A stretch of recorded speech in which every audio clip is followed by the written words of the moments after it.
Good morning and welcome to our Breaking Bread webinar today with David Averin. Gives me great pleasure to warmly welcome each and every one of you here this morning on behalf of Right Selection, David and myself. To just give you a brief background of our organization, Right Selection. We've been in business for over 25 years, collaborating with the elite group of global thought leaders, speakers, trainers, and executive coaches. These experts have been coming to the Gulf region and the Indian subcontinent, sharing their vision, their insights, and their expertise with a community of top professionals like yourselves and for the SME business owners and the corporate community. Our goal is to inspire leaders like you to not only pursue greatness, but also to create future leaders within your organization for ongoing growth and success. We know we're living in the new world, and we've been bringing to you back-to-back webinars twice a week for the last 6 weeks with our regional and international speakers. It's our way to stay connected with each and one of you, to educate, engage, and inspire you during these challenging times. And whilst these events and webinars are brought to you complimentary from our side, we are supporting a good cause by the name of Building Blocks. I will share a video later on in the webinar.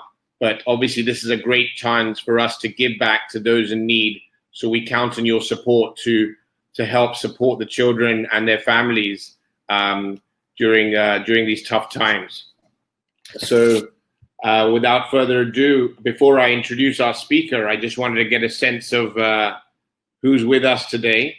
And so I'm going to put up a poll now. And if you could just, you'll see that poll on your screens. So we want to get a sense of who's with us today. So we have solopreneurs, perhaps organizations of 2+, small organizations of 25+, medium size, 100+ to 500, and then organizations. If you're working for an organization of 1,000+ employees, we'd like to know. Our goal from this sort of feedback from you is really to make sure that what David shares with you is applicable to each and every one of you on the call, but also gives us a sense of the value that we want to create for each of you. So just take a moment and click on one of the answers above. That would be great. Thank you.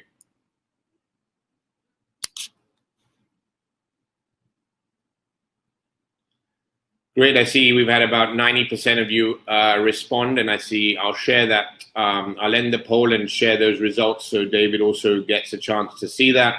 So we can see about half the audience are working with organizations with over 1,000 employees, which is going really well. Thank you. We'll just ask one more poll question. Just this is to understand what your biggest challenges that you're facing right now. So is it working virtually from home as a new experience and that's a challenge? Are you concerned about losing your job? Is it the work-life balance, obviously, where we've got that challenge at home, working with, work as well as family time at home, or are there health concerns? If you could share with us your feedback on that, that would be fantastic. Thank you. So working virtually from home, is that your concern or challenge? Is it losing your job, balancing work and life in a home environment, or health concerns? So please do share your answers. Thank you.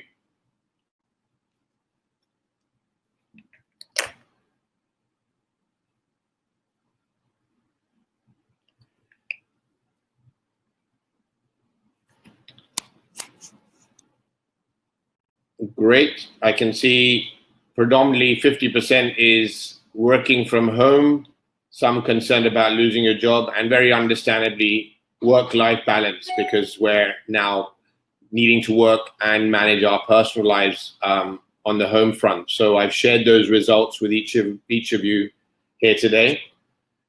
So to introduce our speaker for today, joining us from the United States, David Averin is one of the most in-demand customer experience and marketing keynote speakers and consultants in the world today. David has shared his profound wisdom with audiences and organizations in 24 countries around the world. He was in India just very recently, about 3-4 months back, where he launched his book, Why Customers Leave, which is published here in India. He's the former CEO and group leader and executive coach from one of the world's largest chief executive organizations. And David has worked with thousands of organizations and business leaders on their business brand, customer experiences, and competitive advantages. He's the author of 5 best-selling books, including It's Not Who You Know, It's Who Knows You, which is a marketing book released some time back. And the latest book is all about customer experience, why customers leave and how to win them back, which we launched recently in India as well. So please join me in giving a warm welcome to David Averin. Over to you, David. Your mic.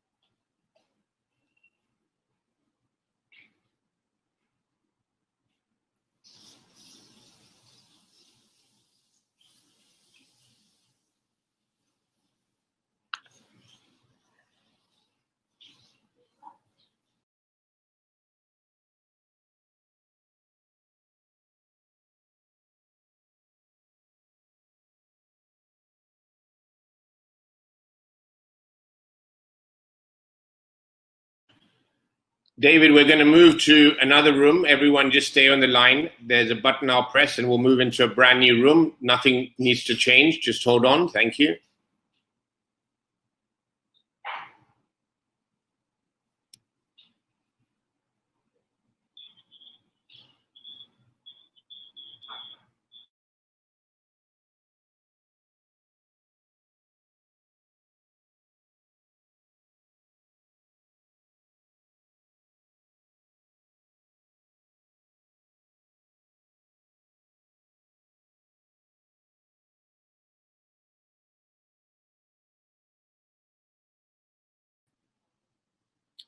David?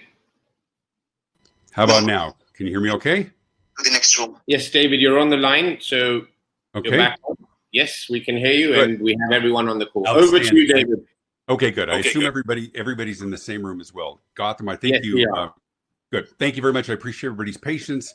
Big thanks to the folks, my friends at Right Selection as well, for having me. It's a great honor to come back, even though it's virtually. As Gautam said, I was in Mumbai and in Delhi. Actually, Gautam, why don't you close yourself down, video and audio? For now, we should be good. There we go. I was in Mumbai and Delhi just at the beginning of December, launching the new book as well.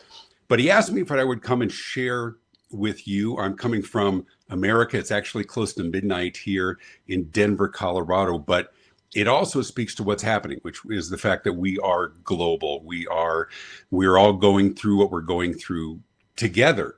And much of what we talked about is relevant, but it's so different because the world is going through phenomenal turmoil and upheaval. The world has changed. The world was changing before this, but it's changed even more. And so it begs the question, which has filled up the newscast, the airwaves in countries around the world. What does this mean? What does it mean in terms of the safety and the health of our families? What does this mean in terms of the health of our economy? And of course, the economy is made up of us. It's business people. And I think it's humanized everybody in a really tremendous way. And I'll tell you why I think that's really important to what we're going to talk about today as well, because we're learning to do business differently. We're learning we have to do business differently, but we're also learning that business has to occur. countries are in lockdown, various stages of lockdown around the world. I'm certainly familiar with where you are in India and the stages of lockdown. And even people are asking all the time, so once we get over this and we get back to normal, be clear, there is no normal. There was a new normal 10 years ago, and now there's a new normal. But the new normal always used to mean a different economic condition and different realities from that perspective, maybe new technology, maybe new ways of doing business.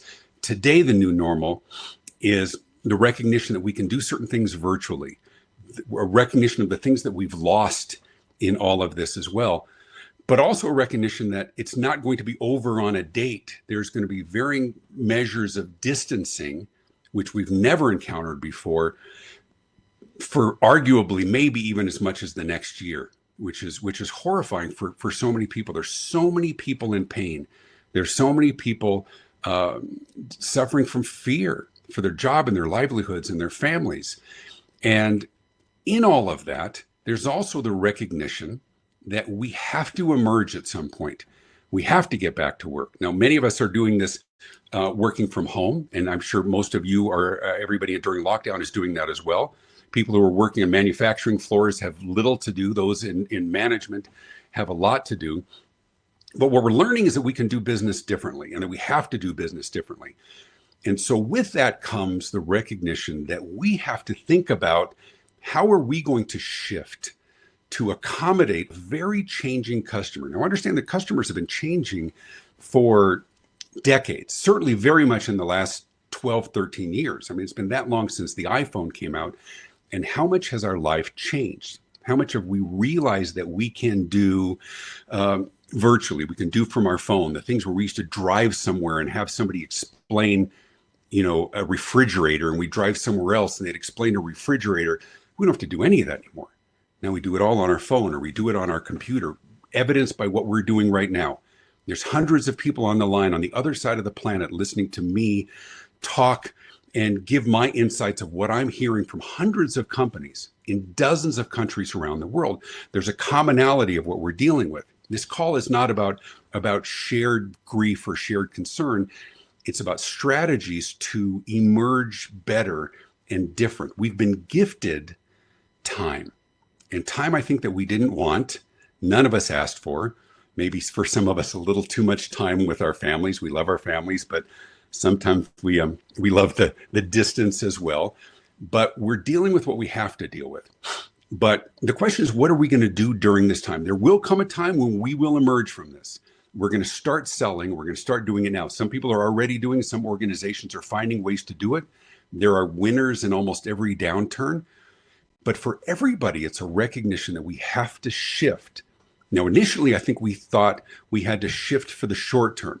How do we modify? In America, for example, there's still a measure of opening for restaurants, except you can't go to restaurants, but they will deliver, or you can do takeout or drive-through, but you can't go inside. And so the thought had been, how do we shift for a few months until it's over?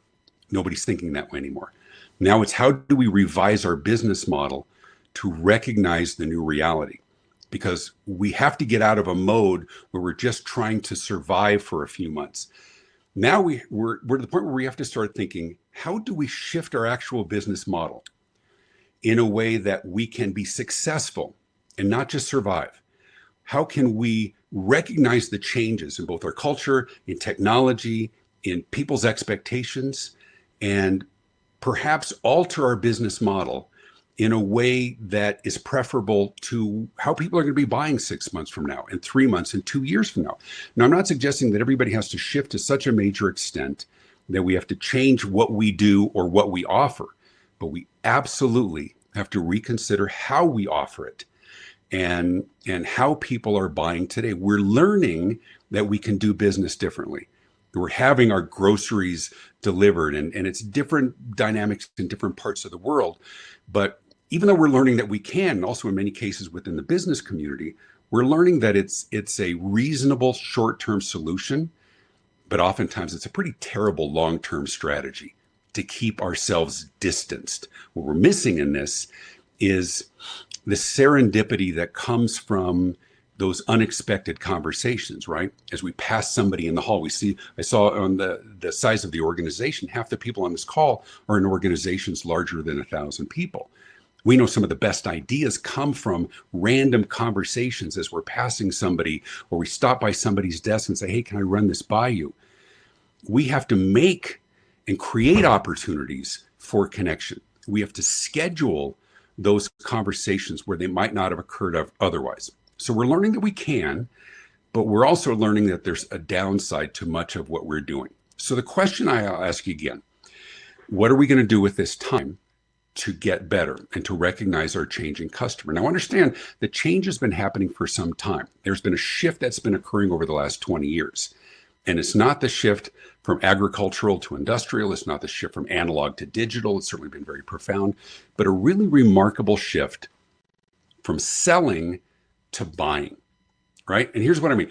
Yesteryear, historically, it's been the age of the salesperson. We relied on salespeople to educate us about products and services and features and benefits. They knew more than we did.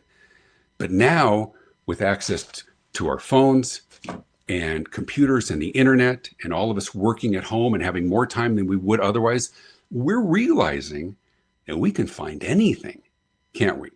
We don't have to drive to a location. Of course, we need to at some point.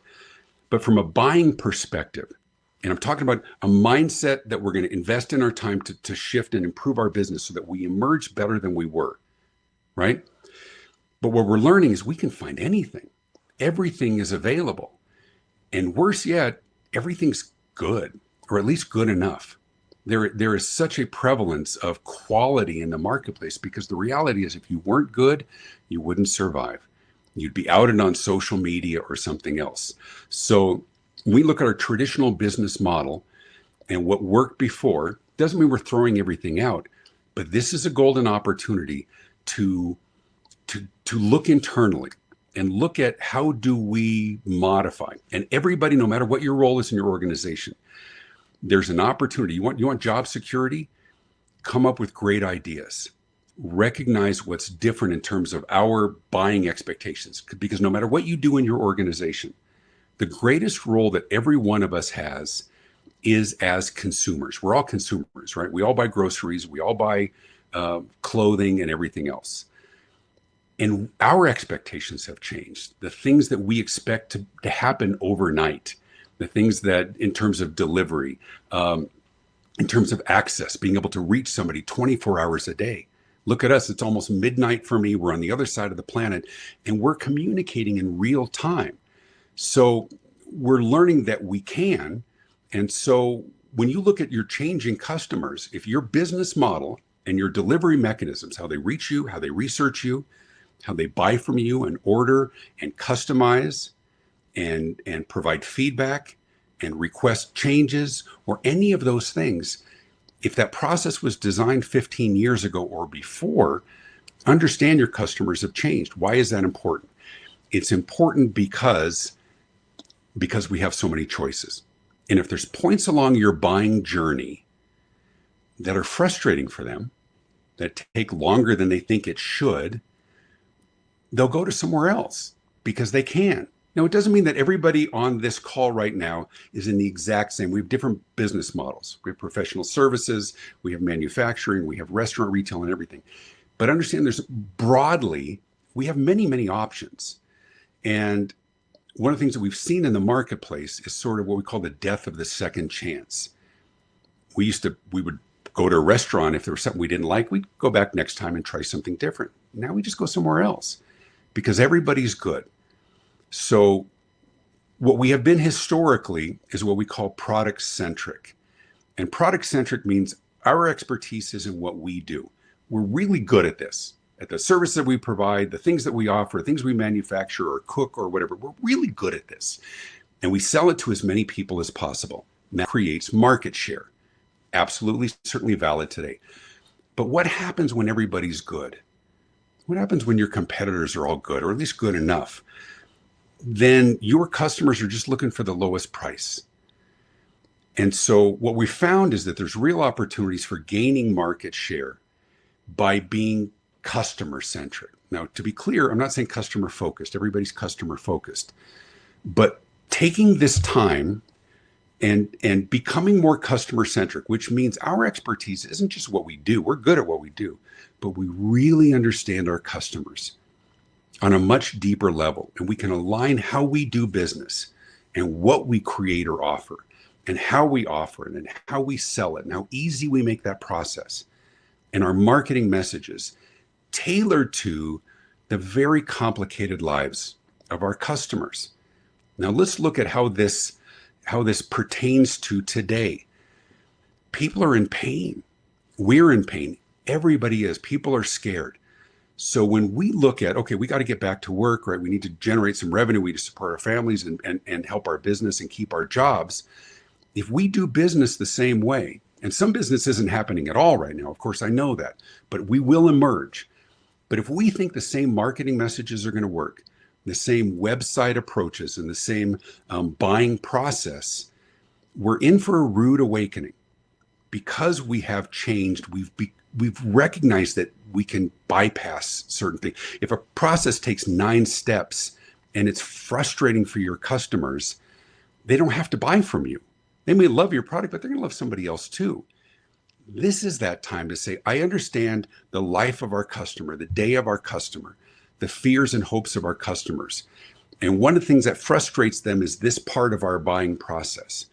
Can we take this time to get together on calls with our team and brainstorm new ideas? Can we crowdsource the best ideas from our own people? And I think we can in many cases. And so customer centricity, being customer centric, means we understand our customers on a really deep level. We understand what they need to make a decision. We understand the pressures that they have at home or at work. We understand the financial concerns or the health concerns. And even if you don't know the specifics, you have to know that everybody has a story. Everybody has a story. We all have kids. My middle daughter was studying in the Czech Republic, and she had 48 hours to get out of the country. We had to get her home. We have anguish. We all have back lives. We're not just the roles that we play. And so there are processes to go through. We don't have a whole lot of time in this call, and I will tell you, I'm going to stick around for a lot of Q&A. So be prepared for your questions. Gotham is looking at the chat feature right now. If you have questions, feel free to put in your questions in the chat feature. We're going to stick around for a while. But use this time to look internally. Walk your customer's journey. And here's what I mean. Imagine you are your own customer right now and walk that path. Where would you research? Who else would you look at? Who would you call? Is there an easy way to find a phone number if you need it? That website that might be a little bit overly complicated because you know it well, your customers don't. You have a process you put in place because it makes sense. But your customers never read your employee manual. They just know how they like to do business. And sometimes today, being remarkably easy to do business with is your greatest competitive advantage. Walk that customer journey at every point of contact. This is a great exercise to do with your team. Look at every point of contact and ask a fundamental question. Is that the way it should be done? It's the way we do it. It's the way our competitors probably do it, or it's done in our industry. But is it the way that it should be done? Could it be done better or faster or smarter or maybe more memorably or maybe with less friction? This is the time, instead of putting our head down and working, we put our head up and we're a little more observant. There's things that we probably assume about our buying process. Remember, your job is not to do your job. Your job is to build your business and to help your organization. There are companies who will not survive this. There are people who, my God, will not survive this. And it's tragic. But the smart companies are investing in the time today. 3 months from now, you're going to wish that you started today. So that when we do emerge and we look out into that blobby sun and realize that the world is still alive out there and we get back to work, the question is, are you going to be better? Let me give you one last exercise and then I'll let Gotham come back in and we'll do some Q&A. This is a really fundamental exercise that I want you all to think about. So imagine, this is about future-proofing your business, right? We're investing in the time that we've been given, once again, whether we want it or not. This is about future-proofing your business. So imagine you left your company today. Imagine you were going to start over again. Even if you're not the boss, maybe you're going to start your own company. and you're going to compete against the company you currently work for, but you get to start over again. You're not stuck with any legacy systems or people or processes or technology or history. You get to start over, and you have funding to do it. And you're going to build a brand new company, and it's going to compete against your current company and everybody else in the marketplace. The question is, what would you do differently? If you could start over again, what would you do differently? What would you do differently in terms of your people? Who would you hire? How would you segment the people and the responsibilities? What would you do different in terms of your product? Would you carry the same product? Would you offer the same services? Would it be a new generation of those? What would your priorities be? And how might you market it differently, knowing that you had to compete against your current company? Because the reality is, there are companies out there doing that right now. They're trying to beat you. They're trying to think about how to do what you do differently or better or faster or smarter. Wouldn't it be better if we did that to ourselves? What if we disrupted our own industry? If we ask those hard questions right now, where we have time that we've been gifted, I'm doing it in my business. I'm fundamentally looking at, how do I deliver my content? We always say that I'm not selling speeches, I'm selling wisdom and perspective, and that wisdom can be delivered across a variety of platforms. Industries, organizations, businesses around the world are re-examining how they offer and deliver it. Dedicate this time. Look inward and ask those fundamental questions. Don't make an assumption that the way we do it is the way it should be done, because your customers have choices, and they're more impatient and they're more intolerant because they know that they've got choices. They have time. There's things that they know that they can do virtually. So if your customers are now expecting certain options virtually or certain levels of flexibility or accommodation, the question is, are you prepared to offer that? Or are we going to emerge from this and say, no, this is the way we do it. This is the way it's supposed to be done. Once again, your customers haven't read your employee manual. So as we disrupt our own business, you can do it virtually with your team. Break up into teams and pick one point of contact and say, if we were going to redesign that point of contact, maybe it's the online chat feature, maybe it's the ordering system that we have in place, maybe it's our marketing materials. And if we were going to start over, how would we do it differently? Because your competitors, especially the newer ones coming into the market, and there's new businesses all the time, they don't have the constraints that you do. They get to start over, and then you're going to have to compete against them. So if you in that process can identify some vulnerabilities that you have now, you know that your competitors will be able to identify those as well. So when we look at, oops, I think I hit some on my screen. There we go. Sorry. So when we look at our current business and how are we going to emerge and what do we do now, there's ways, and I'm happy to stick around on the chat and talk about how do we sensitively sell right now, how do we do others as well. But I think the most important thing is to recognize that that our expectations are changing. We're learning that we can do business differently. We have more than a few choices, and we're generally very busy in our businesses doing the work. Well, now things are different. Now we've been gifted time, and my suggestion is, let's not waste it. Let's look for opportunities to re-examine, question everything, and see if we can alter and be better. Sometimes, as I said before, the greatest competitive advantage you can have is being remarkably easy to do business with.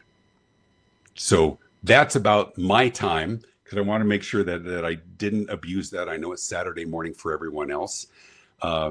Gotham is gonna help with the Q&A. I know that we've got a lot of questions. I'll stick around as long as you want. You can ask me specific questions for your business model, and then I know we want to recognize the charity that we sponsor as well. So Gotham, I'll leave it back to you. Thank you very much, David. I mean, I really enjoyed what you shared, and I think the last few minutes when you said, what can we do differently in our same business, compete against our own company, it really reframes our mindset and how do we disrupt ourselves. the thoughts coming to my mind is I'm a startup with 25 years experience. Right. So aren't we all are now, aren't we? Yeah. So if we position as a startup, we have a clean slate. We're not attached to the legacy and that sort of space. So that really resonated with me. Thank you, David. Yeah. Did you want to ask the other poll questions, or we had one poll? Did you wanted to Sure. share? I think it's a great one. While we're looking at the at what questions we're going to start asking, I know that there's another poll question that sort of talks about your specific experience, how people experience doing business with you. So Gautam, why don't you launch that next poll? It's a quick question. Do you believe the ways in which you will engage your customers? Is that the one? Yeah.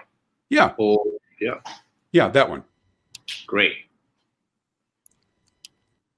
So do you believe that the ways in which you will engage your customers will remain consistent? Our industry will not change much once people get back. Need to change, but only for the short term. Evolve in small ways over time, or likely to go through significant change. And obviously, we appreciate each one will have a different experience. But yeah, I mean, admittedly, there's some industries that are pretty standard. Yeah.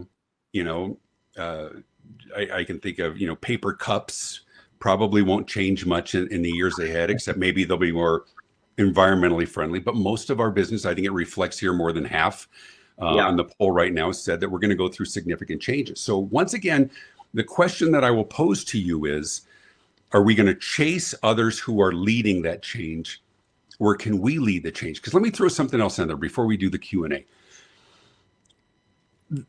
There's a whole new mindset, and we hear a lot about disruption. Disruption isn't a buzzword. Disruption is a different way of looking at the problems that we have. What we have historically done around the world is we do what we call incremental advancements or changes in our products or our services. Each generation is a little bit better. We try and stay ahead of our competitors. Disruption is different. It asks a more fundamental question. If we were going to start over, right, like my exercise, how would we solve that problem differently? I know even with the government, with the coronavirus and everything, we're looking at how do we look at different ways of doing it. But people didn't, you know, say, how do we solve this transportation crisis? We have too many cars. Do we make them more fuel efficient? Do we make them smaller? And somebody said, what if we just take all the cars that are already on the street and turn them into taxis? Right? That's disruption. That's a different way of thinking. That's Uber, where everybody's house is now a hotel, right? With Airbnb. But what's interesting is, as we ask that question, if we were going to start over, is there a different way of doing it? If it happens to us, then we're scrambling to catch up and keep our jobs and support our families. But when we ask that question, it's not disruption, it's innovation. And it's the same thing. Honestly, Gautam, it's the same thing. If it happens to you, it's disruption. But if we lead it, even within our own organization, and ask those questions first, we're not racing to catch up. So this is, I believe this crisis, and it's a crisis, is also going to be looked back as an extraordinary time of innovation, because we have to. We have to survive. I think there's going to be some remarkable discoveries and innovations and inventions and technology. How many people are on conference calls that weren't a year ago? Because we have to, right? We have to. All right, I'll let we do questions here too. And the results itself speak for itself. I mean, 78% said, you know, it's going to go through small to significant changes. So that speaks for itself. Before we move into the Q&A, I just want to once again acknowledge our charity that we're supporting, which is called Building Blocks. And it's our way we've undertaken to support this NGO initiative that they provide free schooling to children in the slums all over India, with over 15 schools. Currently, obviously, the families in the slums are without work and are hungry, so they're not going to the schools. So this is a great chance for us to give back. I'll just share a quick 1-minute video, and then we'll move straight into the Q&A. Thank you. I'm the founder of Family Development Services. We have started this organization about 16 years ago in Bangalore, and our focus mainly is on education for children from slums, where most of the parents are daily laborers. They go out every morning, earn funds, and come back home with money. So today, with the COVID-19 situation and the lockdown, many people are not able to go out to work and earn money. So that has put them in a very critical condition because the children are at home and there is no food to be fed. So we started a food bag distribution. We have distributed about 2,200 bags. Each bag is about 25 kilos with rice, dal, all the essential stuff. We have totally so far distributed 50,000 kilos or more a little bit. So the need is so big that 50,000 kilos is nothing. The number of people just in this one slum is about 2,500 families.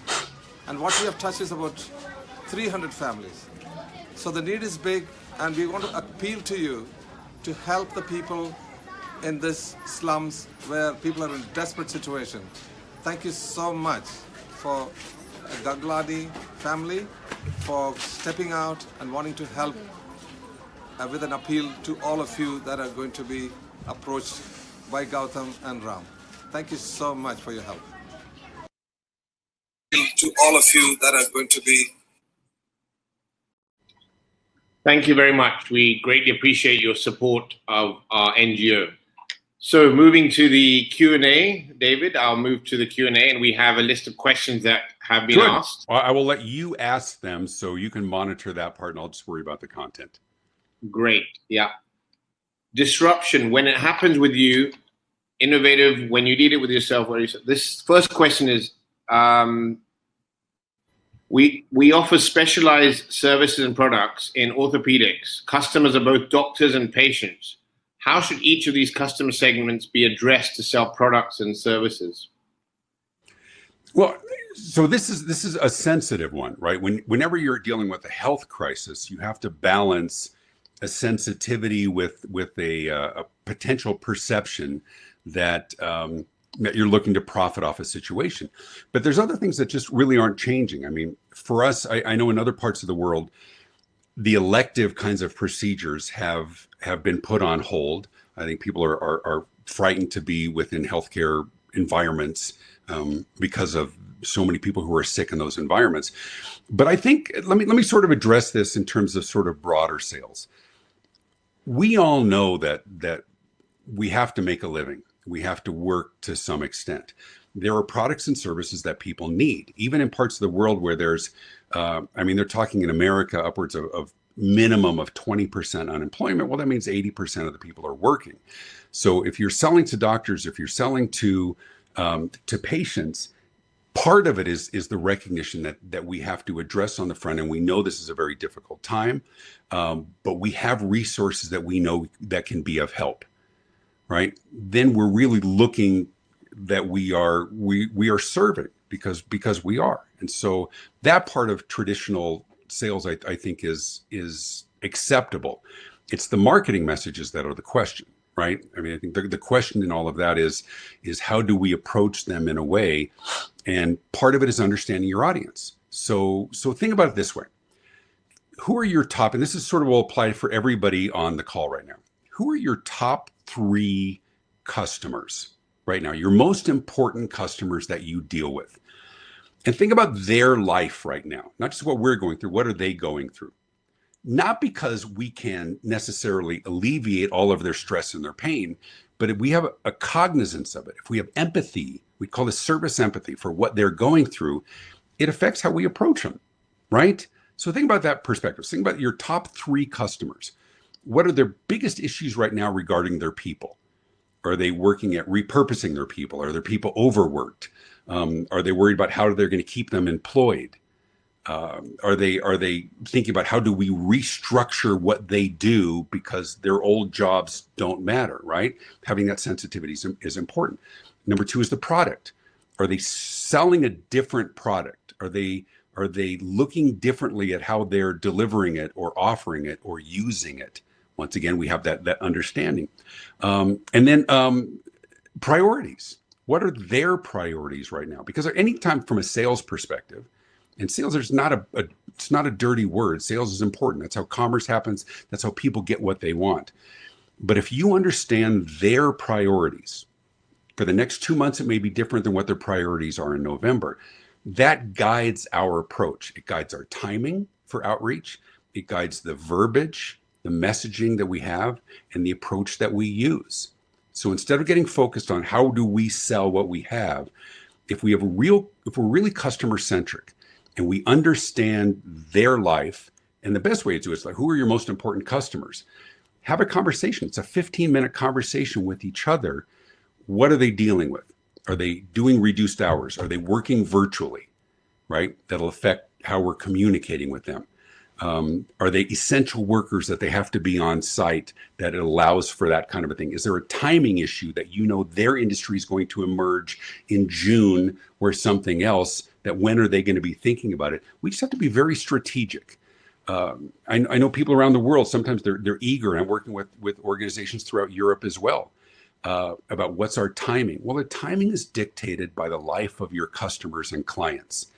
And it's also dictated to an extent by what is honorable or acceptable, and how do we not jeopardize those relationships. But listen, if you truly believe what you have to offer is of value, then you are doing your customers a disservice by waiting or by not helping them. I'm going to say my job has changed significantly, right? But I also know that I have things to offer that can help my customers and clients and prospects and my new friends survive this. And hopefully it builds a longer relationship. Because here's the other part that's important. This conversation that we're having, this has to be an ongoing conversation. You ever go to a conference or a meeting and you get this message once and you forget a month later what it was you even talked about? This is so important. And the changes you see in the poll there likely go through significant changes. This is going to happen ongoing. This is a conversation you need to have with your team every week. This is a conversation you need to have every month. What are we doing different? What's changing with our customers? What was our policy that no longer applies? Who's doing something innovative? That needs to keep happening. All right. We have another question. Gautam? Thank you, Dave. David, Yep. actually, a lot of questions which are, one second, let me put, a lot of questions which are coming across very industry specific. Right. Before I ask you that, I mean, is it okay to go into questions which are industry specific? We can, but here's what I will tell you, and I'll tell everybody else on the call, and I'm honored that you would stay on the call with me, is my job is to answer that, but try and make the answer as broad and relevant Absolutely. as possible. We don't want to go down a rabbit hole that's so specific to one industry. So understand, I'll answer it briefly, and then I'll try and do a broader lesson. Great. So to ask it from a broader question, which covers about 5 of the questions asked, is a lot of people who are in the luxury space. So they have luxury products, luxury brands, discretionary options, their industries. How and what are your thoughts for that industry? Because obviously that's a discretionary spend. So for luxury branded products out there, what would your thoughts be, and how they can reinvent themselves? Right. Boy, it's a tough one. And there is going to be some pain. But the reality is that there are people who still have resources, or people who still have means. There are not everything is dismissible as sorry, there's some extra noise in there. Maybe that's your microphone. Is discretionary. So let's think more specific. High-end hotels are going to deal with what everybody else is going to deal with. Luxury jewelry or everything else. People still need gifts. People still are going to recreate, but there's a sensitivity to it. So I guess it's harder unless there's more of a specific question for a specific industry. The reality is, who are your traditional? Let me give you a different exercise. This might answer that even better, and it will apply to every industry. Imagine your ideal customer or client. If you could create one from scratch, and maybe it's based on somebody that you've worked with, or a company or somebody you've worked with before, but this would be the perfect. They check all the boxes. They have resources. They need what you have. They're great to work with. Are we aligned to do business with the way they would want? Right? What are the things that they don't like about your industry? What are the things that they would love if you could do? This is a great opportunity. I've done these exercises with sometimes hundreds of people in an organization. And I say, okay, think about your ideal customer. What would they love? maybe they're resistant to buy right now because there's a challenge in the economy, whatever else, and we have a luxury brand. What would they love right now, based on the current situation, based on their lockdown at home, based on the fact that maybe their factories are shut down or their income is jeopardized? Okay, they know us. They still may have some level of status. What would they love? What would they love today? Name 5 things that they would love if we could offer it or do it. And it may not even be just a product, maybe how we do it. Maybe there's an opportunity to offer that with a future payment, right? I mean, it's sort of the whole nature of what credit cards were. It's the fly now, pay later. Is there an opportunity to serve those, but defer payments? It's a challenge for some. I have a colleague who is a speaker as well. He was working with one of his one of his long-term clients, is what I meant to say. And they reached out and the client said to him, we're struggling right now. We're at a complete cash freeze. I can't afford you right now. So we're going to have to defer this to the fall. And he came back and he said, no, you need me now. I can help you now. I will defer my payment to the fall. And that created a connection that wouldn't have otherwise happened. So the other part is, and Gautam and I have talked about this before, we are entering an age of extraordinary accommodation. Things that we have traditionally said no to. It doesn't mean I'm suggesting anybody do anything that's contrary to a smart business model. But there's things that we generally say no to because here's our business model. This is how we do it. Customers are asking for things. They want some level of flexibility. Can we do this and do an installation? Can I order it now and do installation in November? Can you do overnight delivery? Can you do the stuff that we generally just say no, it's not part of? We have to consider what we say yes to. Some of the winners, the big winners in the future, are those who are extraordinarily accommodating. So I don't know if I answered the question. It would help easier more with a specific one, but I think the more we understand who they are, and ask what would it make it more reasonable or accessible today. Great, thank you, David. I think there's another question which, again, generic, but I think it can apply to each of us. Is from Satyajit. He said, should we list down customers who we've given a great, delightful service to, customers who we've not necessarily, and then, how do we address them separately? What kind of conversations can we have with the customers of the past to sort of explore with them? What would the questions would be? Great question. Here, there's a couple things we can do right now, and a couple of things we have to do right now. This is also a great time. We know we've learned in recent years that what we say about ourselves, our marketing and our claims, are far less impactful than what our customers say about us. That's social proof that people look for. We tend to distrust advertising messages. Not that they're unimportant. We still have to have good marketing. Here's how we position ourselves. But what's really effective is what our customers say about us. And so almost everybody looks everybody up online. I guarantee many of you will look up my website at davidavern.com. If you don't, just look me up at davidavern.com and say, who is this guy, right? We do that before we buy almost anything. Sometimes I'll talk to clients and they'll say, all our customers, they just care about is price. That's not true. They care about quality. They just assume you're all the same. They looked you up before they asked you what your price is. And so we, Gautam, I can't even remember the question. I go off on tangents here. Chime in and remind me what that question was. My mind went into it was the kind of questions that we should be asking of our customers. That's right. Okay, so I apologize. It's like I said, it's midnight for me. Now is the time to reach out to your fans. Everybody's got fans. There's people who like what you do. There's people who are happy about what you do. How often do we have the courage to ask them to post something nice online, to leave us a video testimonial that say this was an outstanding buying experience. This is one of the greatest dentists that I've ever worked with. I love this restaurant.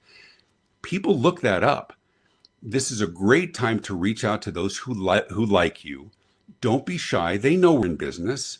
You'll be surprised at how often people are willing to share, but just they don't think about it. Of course, people who have a bad experience are more than happy to share those experiences. So the two things I would say you can do right now, I mean, we're not going to talk about here's a long-term social media strategy. Number one is reach out to those who you know you've had a great relationship. Ask if they would leave some sort of a positive review online. It's so important because people will look you up. And when was the last time that you scoured your own social media, online reviews, Google your own name? If there's people out there who have put on, and I know it's different resources around the world and Yelp and TripAdvisor or others as well, online review sites. If there are negative reviews, it is perfectly acceptable to reach out to others and say, and ask, what would it take to make this right? Right? Somebody was displeased with something. If we do X or Y, would you agree to take down that negative review? Right? Even for future, and let's go away from social media. Let's talk about future business. The greatest predictor of future behavior is past behavior. The people who already like you are the most likely to buy from you again. You've already established a relationship. Once again, the communication that we have is dictated by who they are and what they're going through right now. It is an extraordinary time. And our customers or past customers aren't just customers and past customers. They're on lockdown.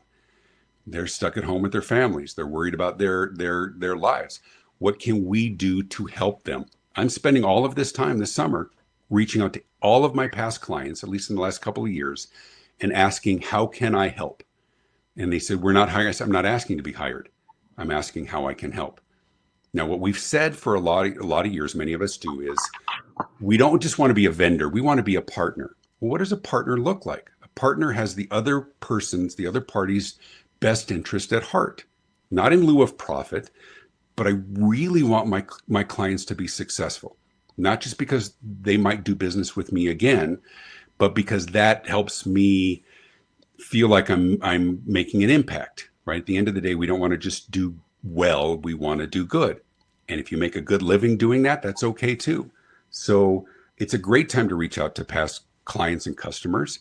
Maybe reach out to past ones and say, hey, can we do anything we can help you with? Or how did things work out last time? Or can we come and do a review or an examination?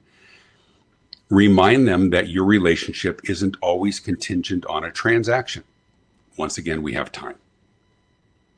I mean, on that note, I think every industry currently is in the mindset of connecting with their customers, having a conversation personally, professionally, and just exploring how they can help. I mean, commercial conversations we need to be patient for that. Is that what you feel? We need to be patient with commercial conversations, at least for now? I think we need to be patient, but I think we also have to realize that I don't think we have to shut down the world in terms of commerce. There's things that we can offer and sell that are helpful. But I think we have to do it with a measure of sensitivity and humility. I was talking to a company that they do window film, like on automobiles and buildings. And they were like, how do we reach out? I said, I think you reach out and say, listen, we know this is a tough time.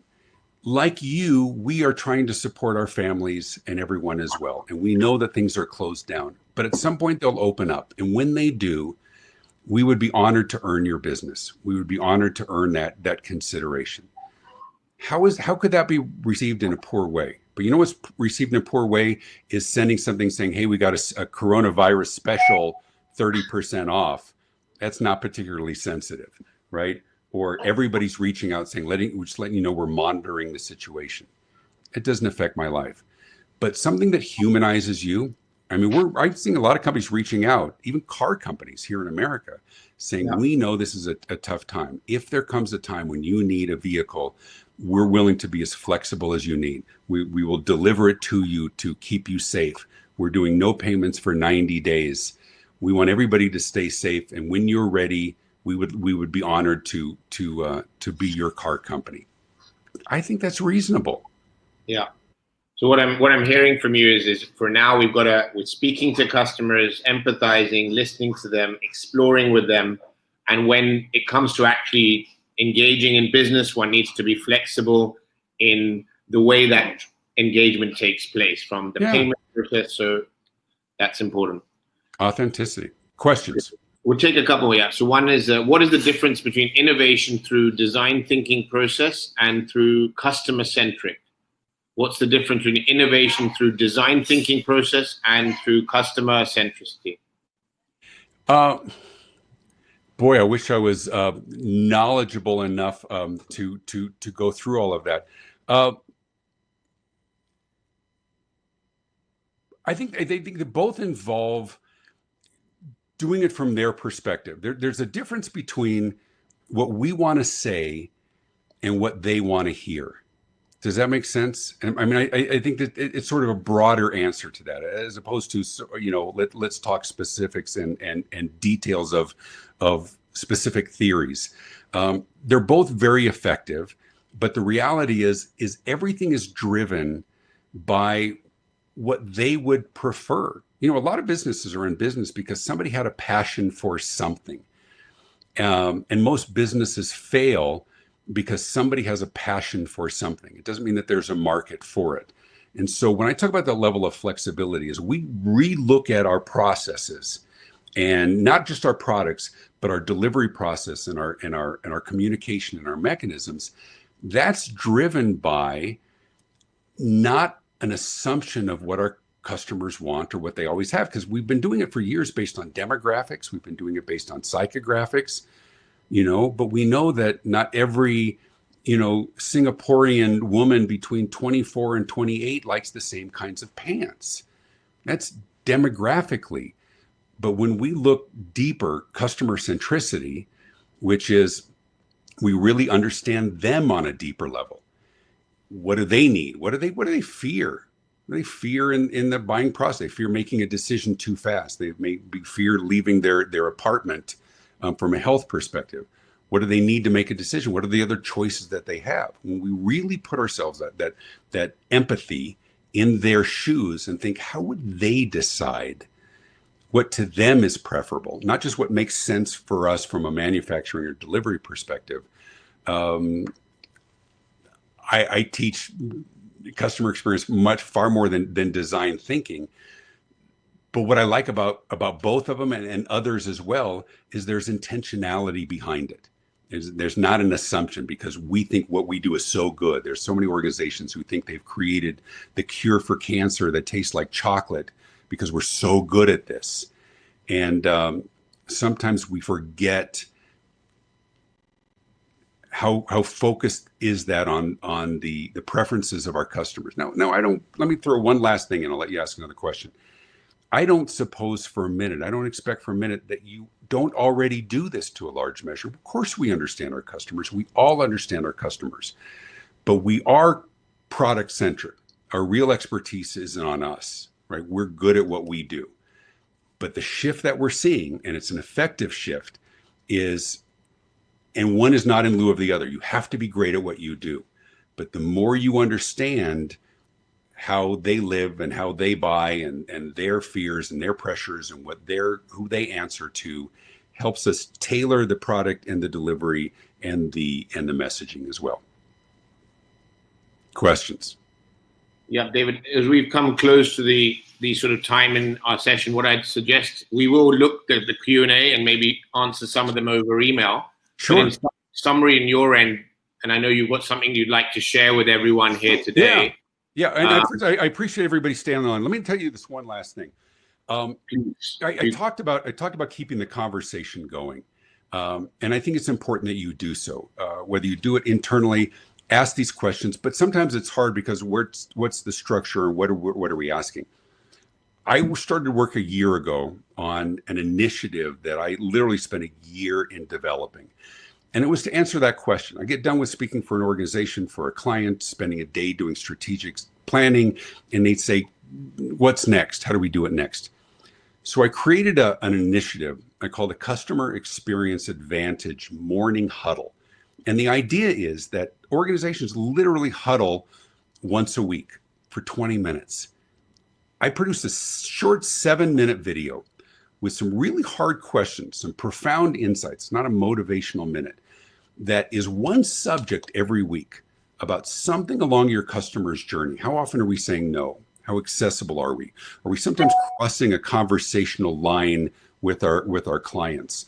Are we throwing our coworkers under the bus in conversations? Those things of how people experiencing doing business with us. Every week is a different subject. And it is and there's a facilitator's guide. So it's sort of done for you, but some companies are doing it as part of a staff meeting. Some are doing it as just sort of a standing meeting. And we're launching this officially in India, English and Hindi on Monday. So it's a new initiative that's available. Everybody's going to get an email on Monday with our special launch. I'm not trying to sell you anything, but this is the most powerful work that I've ever done. We actually launched in America just 2.5 months ago. We are now in 4 languages, and it has been incredibly well received. I've been humbled by it. The organizations are saying these are the powerful conversations that we need to have. And even while we are on lockdown and working virtually, it's an opportunity to have conversations over Skype or Zoom or any other platform, but it's not meant to be a big time consumer. It's a 7-minute video once a week. So you're going to get an email with a special offer on this on Monday. It's called the Customer Experience Advantage Morning Huddle. And in the next slide, Gotham, you can show as well. There's examples. They're just videos that ask some profound questions, spark some conversation. And the value in this is the conversations among your team. I'm the catalyst. I'm going to ask some questions, challenge your thinking, and then the ideas come from you, because I think the best ideas oftentimes are in the room and they're in your own organization. So that's all I'm gonna say. I think it's powerful. I think I would encourage you to click on it. There's an incredible deal for as we launch it here in India on Monday. So watch for the email from Right Selection. And then the other book you showed is my book, Why Customers Leave. It's actually available in India as well. We published it in India, Why Customers Leave, in 7 languages around the world. So I'm honored that everybody would stay on the call for this. If you have any questions, we'll try and answer as many as possible. If there's any other information, please work with my partners at Right Selection. And I'm pleased and honored to have had a chance to chat. Thank you very much, David. It's been an absolute pleasure and privilege to have you with us today. The CX Advantage, we'll share that by email on Monday. It's in English and in Hindi. And we will review the questions. If there's anything specific that David would like to answer, then we'll share an email with maybe a Q&A of some sort if that adds some value. Before we wrap up for today, just a quick couple of announcements, if I may. This is my LinkedIn, so feel free. It'd be a pleasure to connect with each of you personally and professionally on my LinkedIn. You could take a photograph or just simply go on LinkedIn and Google myself. I really like to stay connected with people personally and professionally who are like-minded and like-hearted to me, passionate about learning and continuous development. So that's something which is important to me. Once again, just a courtesy reminder, Building Blocks is the NGO we're supporting to feed family and children. Your support is highly appreciated. Everything counts, so thank you. Yeah, good for you. Last but not least, this is our next webinar, Mindfulness and Resilience for Managing Stress and Uncertainty. So that's coming up on Wednesday, 29th of April. So on behalf of David and myself, it's been an absolute pleasure. Any closing comments, David, before we wrap up today? No, just listen, I recognize as I glance off to the side that there's so many questions. I'm not sure, and I'll work with Gotham to see if there's a way for me to answer those. I appreciate that you took the time to ask them, but I know that we're limited in terms of the time that we can be on this call. So please know that I'm not ignoring any of those. And if I can find a vehicle to print those out and to get back to you with answers, I will do my very best to do so. Watch for that email on Monday about the Customer Experience Advantage Morning Huddle. And if you want to take a peek at that in the meantime, it's at thecxadvantage.in.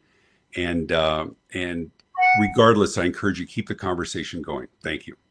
Thank you very much, David. Thank you once again for being with us today. We will consolidate those questions, share that with David, and continue providing you high-value content to educate, engage, and inspire you. Have a great weekend, and thank you very much. Thanks all. Be safe.